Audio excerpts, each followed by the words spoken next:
പേര് കൂടുന്നിടത്ത് സംസാരിക്കാനുള്ള കഴിവൊക്കെ ഇതിനകത്തുണ്ടാവും. അത് കമ്മ്യൂണിക്കേറ്റ് ചെയ്യുക, സംശയങ്ങളോട് ചോദിക്കുക, കറക്റ്റ് ചെയ്യുക, വീണ്ടും വരിക. ഇതാണ് ഇതിൻ്റെ ഒരു പാറ്റേൺ. അപ്പോൾ നമ്മൾ എല്ലാ ദിവസവും ഇത് ചെയ്തുകൊണ്ടിരിക്കുന്ന പോലെ ഓർത്തിരിക്കുക. റെസിസ്റ്റൻസ് ലെവൽ എന്ന് പറഞ്ഞാൽ റേറ്റ് കൂടി നിൽക്കുന്ന, അതായത് ബുള്ളിൽ നിൽക്കുന്ന സമയത്ത് വളരെ കെയർഫുള്ളായിട്ട് ചെയ്യാവുള്ളൂ.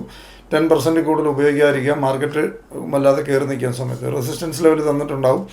റെസിസ്റ്റൻസ് ലെവൽ എന്ന് പറയുന്നത് നമ്മൾ എപ്പോഴും നേരത്തെ പറഞ്ഞു, മുകളിലേക്ക് പോകുന്ന ഭാഗത്തിനെയാണ്, താഴോട്ട് പോകുന്നതിന് സപ്പോർട്ട് എന്ന് പറയുന്നു. അതിൻ്റെ നടുക്ക് നിന്ന് ചെയ്യാന്നുള്ള ഒറ്റ കാര്യം മാത്രം തുടക്കക്കാർ ചെയ്താൽ മതി. നമ്മളെ സംബന്ധിച്ച് ഈ ചാർട്ടൊക്കെ നമുക്ക് കിട്ടുന്നതുകൊണ്ട് അത് 95% ആക്യുറേറ്റ് ആയിട്ടുള്ള ചാർട്ടും ആയതുകൊണ്ട് നമുക്കൊന്നും പഠിക്കാത്ത, ബേസിക്സ് പോലും അറിയാൻ മേലാത്ത ആൾക്കാർ ഫസ്റ്റ് ഡേ മുതൽ പ്രോഫിറ്റ് എടുത്താണ് ഇവിടെ പോകുന്നത്.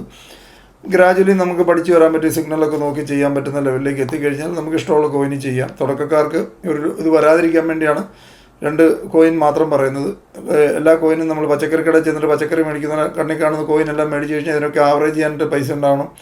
അത് എങ്കിൽ മാത്രമേ നമുക്ക് കറക്റ്റായിട്ട് ഇത് ലാഭത്തിൽ ഓടിക്കാൻ പറ്റുള്ളൂ. കോയിനൊന്നും ഇഷ്ടംപോലെ ഉണ്ട്, നമുക്ക് അതിനൊന്നും വിഷമമില്ല. പക്ഷേ നമ്മൾ ആ ആവറേജിങ് പാറ്റേൺ കറക്റ്റായിട്ട് വിജയകരമായിട്ട് പോകണമെങ്കിൽ ഒരേ കോയിനിൽ തന്നെ നമ്മൾ കൂടുതൽ, അല്ലെങ്കിൽ അതുപോലെ പൈസ ഇട്ട് ഫണ്ടിട്ട് ചെയ്യുന്നവരെ സംബന്ധിച്ച് പല കോയിൻ ട്രൈ ചെയ്യാം.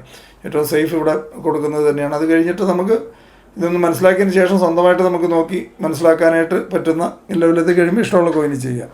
ഓക്കെ, ആ ലെവലിലേക്ക് എത്തണം, അതാണ് നമുക്ക് ആവശ്യം. അതിന് തിയറി നമ്മൾ പഠിക്കണം. തിയറി കാരണം ഇവിടെ ക്യാപ്സൂൾ പരുവത്തിൽ തരുന്നു എന്ന് മാത്രമേ ഉള്ളൂ. നമ്മൾ മാക്ലേൻ്റെ 49 മൊഡ്യൂളുണ്ട്. ഓരോ മൊഡ്യൂളും നമ്മൾ പഠിച്ച് എക്സാം ഉണ്ട്. ആ ഓരോ മൊഡ്യൂളും കഴിഞ്ഞ് അടുത്ത എക്സാം കഴിഞ്ഞിട്ട് മാത്രമേ അടുത്ത മൊഡ്യൂളിലേക്ക് പോകാൻ പറ്റുള്ളൂ. തിയറിയും പാരലായിട്ട് നമ്മൾ പഠിക്കണം. സബ്ജക്റ്റ് നോളജ് വളരെ ഡീറ്റെയിൽ ആയിട്ട് വലിയൊരു സബ്ജക്റ്റാണ്. ആ സബ്ജക്റ്റോടെ നിങ്ങൾ ഇതിനകത്ത് പഠിച്ചു പോയാലേ നമുക്കതിനകത്ത് ഒരു പെർഫെക്ഷൻ എന്ന് പറഞ്ഞ ഒരു അവസ്ഥ ഉണ്ടാവുള്ളൂ. അപ്പോൾ അതുവരെ അത് കഴിഞ്ഞാൽ ഇത് ഓട്ടോമാറ്റിക്കായിട്ട് നമ്മുടെ ഒരു സബ് കോൺഷ്യസ് ലെവലിലേക്ക് കയറിക്കോളുന്നു. നാച്ചുറലായിട്ട് ചുമ്മാ ഫോൺ ചെയ്തപ്പം ഇന്ദ്രകുമാർ സാറൊക്കെ ഞങ്ങൾ ഇന്നലെ കണ്ടായിരുന്നു. ഞങ്ങൾ വർത്താനം പറഞ്ഞുകൊണ്ടിരിക്കുന്നതിനിടെ പറഞ്ഞു, ഇപ്പോൾ എനിക്ക് $40 പ്രോഫിറ്റ്. ഒറ്റ സെക്കൻഡ് ഞാൻ വർത്താനം പറഞ്ഞുകൊണ്ടിരിക്കുന്നതിനിടയിൽ ഈ ഇടത്തെ കൈ കൊണ്ട് ചുമ്മാ വാട്സാപ്പ് നോക്കി അന്നേരം പറഞ്ഞാൽ $40 പ്രോഫിറ്റ്. ആ ലെവലിലേക്ക് എത്തും. അതായത് എക്സ്പെർട്ടൈസ് എന്ന് പറഞ്ഞാൽ, എക്സ്പെർട്ട് എന്ന് പറയുന്നത് അതാണ്. ആ എക്സ്പെർട്ട് എന്ന് പറയുന്നത് ഓവർനൈറ്റ് ഉണ്ടാകുന്ന ഒരു കാര്യമല്ല. അത് ഗ്രാജുവലി പ്രാക്ടീസ് കൊണ്ട് മാത്രം. നമ്മളിപ്പോൾ നിങ്ങൾ ഓരോരുത്തരും ഇപ്പോൾ ചെയ്തുകൊണ്ടിരിക്കുന്ന ഒരു ജോലിയും വേറൊരാളെ ഏൽപ്പിച്ച് കഴിഞ്ഞാൽ ഒരു ദിവസം കൊണ്ട് ചെയ്യാൻ പറ്റുന്നതല്ല. ഇപ്പോൾ ഞാൻ ചെയ്തുകൊണ്ടിരിക്കുന്നതോ ഇന്ദ്രകുമാർ സാർ ചെയ്തുകൊണ്ടിരിക്കുന്നതോ നിങ്ങൾ ഓരോരുത്തരും ചെയ്തുകൊണ്ടിരിക്കുന്ന ഏത് സ്കില്ലാണേലും ഒറ്റ ദിവസം കൊണ്ട് ഒരാൾ അവിടെ കയറി നിന്ന് കഴിഞ്ഞാൽ ഒരു പച്ചക്കറിക്കടയിൽ നമ്മൾ നിർത്തിയാൽ നമുക്കിത് മാനേജ് ചെയ്യാൻ പറ്റും ഒരു ദിവസം? ഇല്ല. നമുക്ക് നോക്കുമ്പോൾ നിസ്സാരമാണ്. അല്ല, റോഡ് സൈഡിൽ നിൽക്കുന്ന കടല വിറ്റുകൊണ്ടിരിക്കുന്നിടത്ത് നമ്മളെ നിർത്തിയാൽ നമുക്ക് ഒറ്റ ദിവസം കൊണ്ട് ചെയ്യാൻ പറ്റുമോ? പറ്റിയല്ല. അവർ വർഷങ്ങളായിട്ടുള്ള പ്രാക്ടീസ് കൊണ്ട് പഠിച്ചിട്ടുള്ളതാണ്. അത് വലുതോ ചെറുതോ എന്നൊന്നുമില്ല. ഏത് സ്കില്ലിനും ഒരു ഓവർനൈറ്റ് നമുക്ക് പഠിക്കാൻ പറ്റിയല്ല. അതിന് ക്ഷമ വേണം, പഠിച്ചെടുക്കണം, ഒരു സ്റ്റുഡൻ്റ് ആവണം, കൂടുതൽ കാര്യം മനസ്സിലാക്കണം, വീട്ടിൽ ഹോംവർക്ക് ചെയ്യണം.